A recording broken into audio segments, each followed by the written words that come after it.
Assalamualaikum warahmatullahi wabarakatuh. Ketemu lagi dengan aku Yani ya teman-teman. Apa kabar kalian hari ini? Semoga kalian semua dalam keadaan sehat, selalu dalam lindungan Tuhan yang Maha Esa. Amin. Agak lama aku udah vlog ya teman-teman. Sekitar 1 mingguan lah aku nggak bikin konten. Kenapa? Karena sedikit cerita ya teman-teman. Kemarin 1 minggu kemarin habis operasi kista ovarium. Kok sampai kena kista gitu? Apa sebelumnya sudah tahu atau belum tahu gitu? Kalau kalian ada yang tanya seperti itu, tak kasih tahu ceritanya. Jadi kemarin itu saya tidak tahu kalau saya itu ternyata kena kista ovarium. 3 bulan, memang 3 bulan terakhir itu kalau datang bulan atau menstruasi itu pertama 3 bulan yang lalu itu saya sampai di rumah sakit itu sampai gulung kuming alias semaput. Ini perut sakit banget, kayak orang dileben tapi kayak orang mau melahirkan tapi tidak melahirkan, kayak gitu teman-teman. Tidak kayak dibayang nih seperti apa rasanya.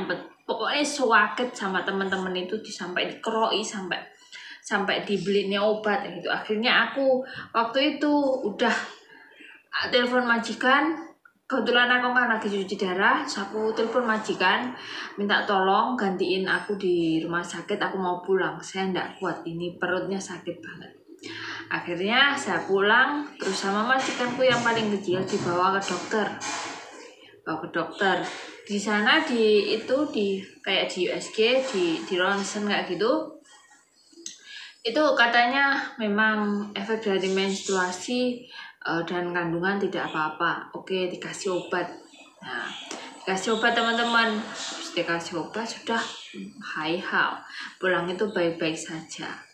Terus setelah itu bulan berikutnya aku itu sakit lagi. Bukan sakit sih, setiap datang bulan itu selalu tidak lancar. Terus pinggul itu sakit sampai kaki. Biar lancar aku kasih obat itu, obat pelancar haid lah. Aku kasih obat pelancar haid. Alhamdulillah lancar ya. Itu di bulan kedua atau bulan setelah saya merasakan sakit yang amat sakit. Nah, di bulan ini adalah bulan ketiga di mana aku menstruasi, gitu teman-teman. Nah, terus kok sampai segitunya, hari pertama menstruasi itu memang rasanya badan pegel semua, pinggul sakit, itu kan sudah wajar ya. Kalau perempuan kalian juga tahu kalau mau datang bulan rasanya seperti apa. Itu oke lah, aku anggap itu wajar. Di hari ketiga itu sudah nggak begitu deras menstruasinya. Tiba-tiba jam 10 malam setelah aku mandi gitu, ini badan panas dingin itu. Aku kira demam. Aku nggak berani manggil majikan. Akhirnya ya wes, minum obat penurun panas, tidur sampai pagi. Sampai pagi nggak ada baik-baiknya sama sekali. Ini kepala masih muter-muter gitu. Terus pinggul perut ini sakit. Akhirnya aku bilang sama majikanku langsung dibawa ke rumah sakit terdekat sini ya teman-teman. Nah, di sana pagi diagnosa katanya COVID itu kan, mungkin COVID deh.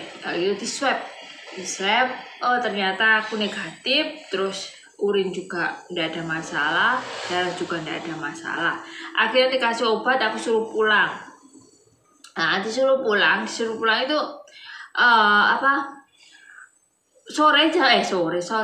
jam 11 siang itu aku masih nemeni Akong pergi cuci darah. Maksud aku sih udah baikan lah, nanti minum obat juga baikan lagi, sembuh lagi kayak gitu. Ya wes, aku antar Akong ke rumah sakit. Setelahnya kan jam 12. Aku sampai setengah sana itu setengah 12. Sampai sana duduk sebentar ngasih akong susu. Habis itu panas dingin lagi. Kayak enggak tahan itu loh. Akhirnya jam 12 akong sudah masuk ke ruangan cuci darah, udah selesai. Aku telepon majikan, aku mau pulang, aku enggak kuat.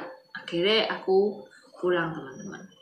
Sampai di rumah minum obat lagi, terus sama majikanku sama ama itu suruh makan, aku nggak mau makan soalnya rasanya mau muntah gitu. Habis itu setengah empat itu aku muntah-muntah, terus sama majikanku lagi udah bawa ke dokter lagi aja. Wes bawa ke dokter, di sana itu kan harus masuk ke ruang emergency UGD itu harus antri ya. Akhirnya aku suruh duduk itu aku udah gak tahan, ini perut sakit banget sampai pinggul. Akhirnya aku minta ranjang, tidur di ranjang, dites urin lagi, terus tes itu lagi bla bla bla lah, tetek bengek lah gitu, dikasih infus. Akhirnya ini di sini dikasih infus, penghilang rasa sakit. Oke deh, agak mendingan, udah nggak sakit, aku akhirnya bisa tidur kan. Bangun tidur, dokter bilang, kamu yang sakit mana? Aku bilang, sini perut, sini sama pinggul sama sini. Terus dia bilang, kamu udah menstruasi ya? Iya, hari ketiga kayak gitu. Terus dia bilang, kalau pipis kamu sakit nggak? Aku bilang nggak sakit, nggak ada rasa sakit kalau aku buang air kecil gitu. Oke, terus dokternya pertama itu vonisnya kayak gini, mungkin infeksi ginjal, tunggu dulu tes urin itu teman-teman. Aku juga kalau kemungkinan kalau infeksi ginjal kan masih agak ringan ya, maksudnya bisa berjalan nggak gitu. Majikanku, aku terus habis itu aku tidur teman-teman, udah sadar lagi, tidur lagi, infus tidur gitu. Bangun itu majikanku laki-laki tanya gini, ya nih kamu ada asuransi kesehatan? Aku bilang ada, cempokok. Yang lain? Ada satu lagi yang bawa majikan perempuan yang kecil, aku bilang gitu. Aku sempat berpikir, ngapain tanya asuransi yang satu yang lainnya, wong ini aja pakai cempokok bisa, aku bilang. Dia nggak ngomong apa-apa sama aku saat itu. Terus dia bilang, kamu cuian ya, kamu rawat inap. Janganlah, aku gimana, cuma 3 hari doang, Selasa pulang lah gitu, biar dikasih obat, nanti kamu cepet sembuhnya. Kan itu hari Sabtu, Minggu mereka otomatis libur ya teman-teman. Ya wes lah, aku ngikut aja. Akhirnya aku ngikut. Habis itu persiapan udah ganti majikanku yang perempuan, yang laki-laki pulang gitu, ganti yang perempuan. Yang perempuan itu udah bawaan aku baju, bawaan cas HP, bawaan ini itu, pokoknya perlengkapan baju Ian itu sudah dibawakan sama dia. Oke deh, aku ngikut.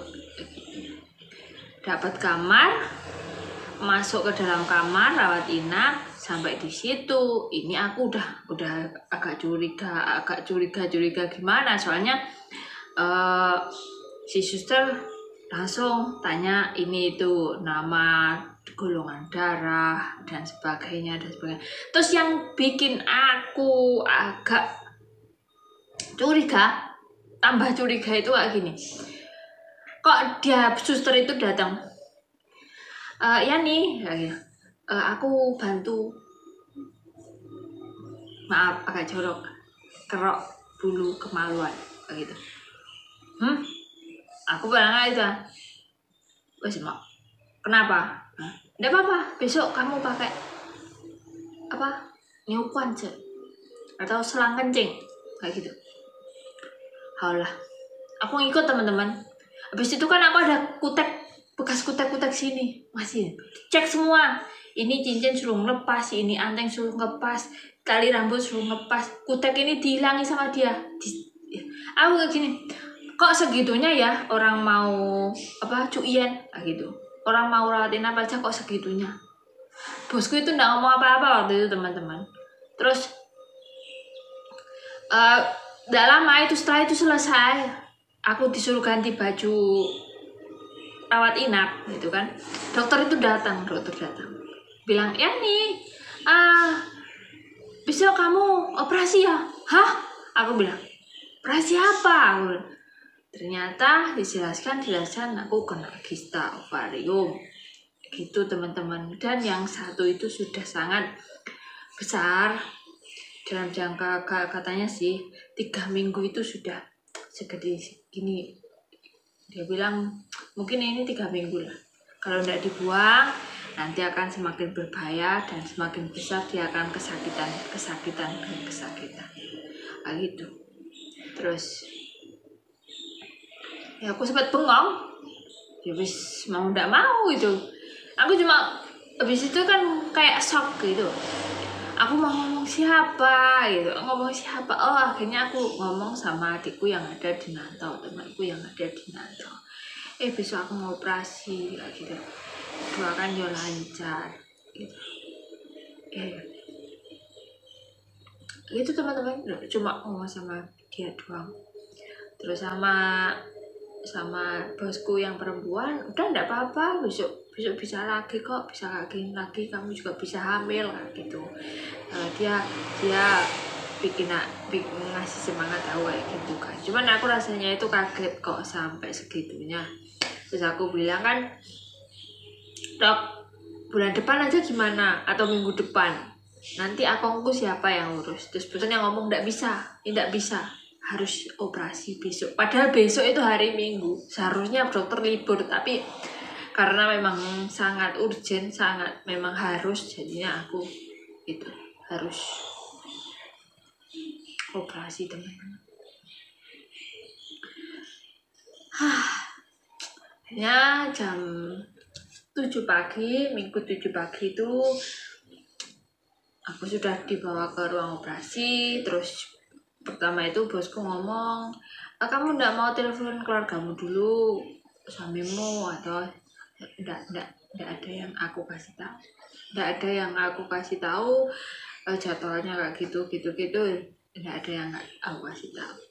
Terus temanku, adikku yang ada di Nanto itu, aku bilang, dia malah ngomongnya, kowe guyon ta, wong Minggu kok operasi kayak gitu. Tapi memang real, saya operasinya hari Minggu karena sudah tidak ada waktu lagi, atau memang benar-benar harus dibuang gitu.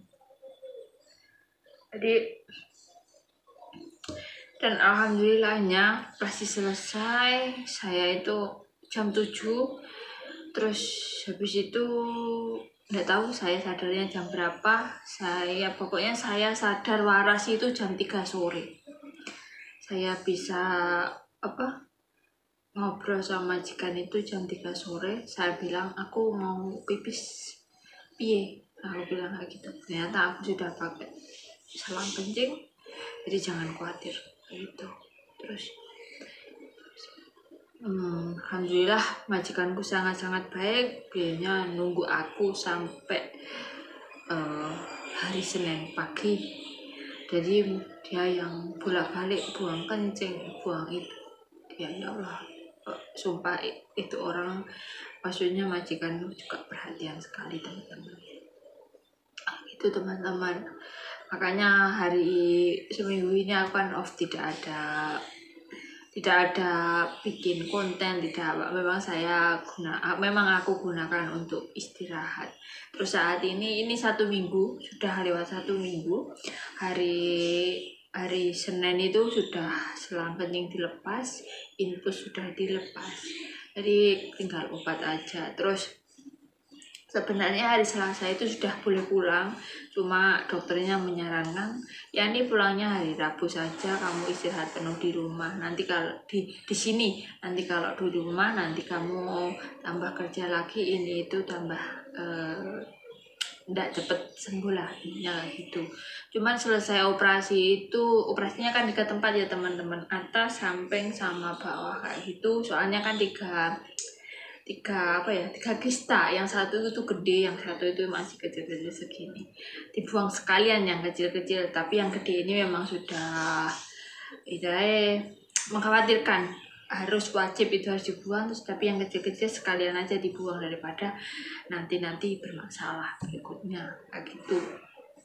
Saya sendiri sempat lihat di HP-nya majikan, soalnya setelah operasi selesai dokternya kan mesti kasih tahu majikan ini loh yang dioperasi bagian ini mesti pasti dikasih tahu kayak gitu. Ini merupakan pengalaman hidup saya, pengalaman hidup apa? Sakit sampai operasi, dan saya tidak tahu kalau memang kita itu memang benar-benar berbahaya. Jadi buat teman-teman semuanya, pokoknya jaga selalu kesehatan. Kalau sekedar saran, cuman sekedar saran ini benar apa tidak saya tidak tahu. Tapi kemarin waktu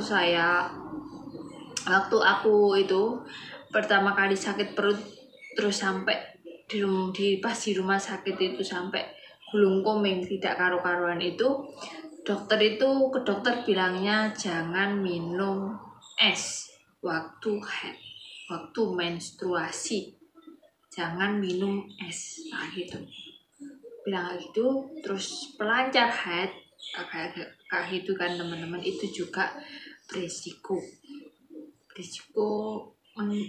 pokoknya berisiko lah katanya kayak gitu teman-teman. Memang saya akui saya memang sering minum pelancar haid dan minum es waktu menstruasi datang. Saya orangnya ngeyelan, kalau dikasih tahu saya tidak pernah mendengarkan. Tapi kalau sudah kayak gini, itu kesalahan saya. Terus mungkin memang ada udah takdirnya lah saya kena kista gitu teman-teman. Oke, pokoknya teman-teman semuanya jaga kesehatan selalu dimanapun kapanpun. Oke, sampai di sini aja ceritaku kali ini. Mungkin sedikit sharing aja ke kalian, apa ini itu kenapa dan bagaimana, dan ini real pengalaman saya kemarin kena penyakit itu dan saya tidak tahu sebelumnya. Oke, terima kasih teman-teman, see you next time, bye bye.